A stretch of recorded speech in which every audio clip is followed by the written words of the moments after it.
Allora, ora eseguirò i miei brani. Il primo è Maternità al mare, una storia di un incontro che ho avuto con una mia ex compagna di scuola delle medie, che me la ricordava una ragazzina vivace, eh, come tante altre, sì, giocava, scherzava.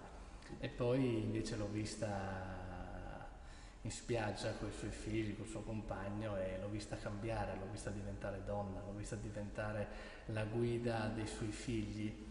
e questa sua trasformazione che io ho visto in lei nel tempo mi ha ispirato molto perché ecco, il percorso di maturazione che ha avuto mi ha ispirato, mi ha emozionato e mi ha fatto scrivere questo brano.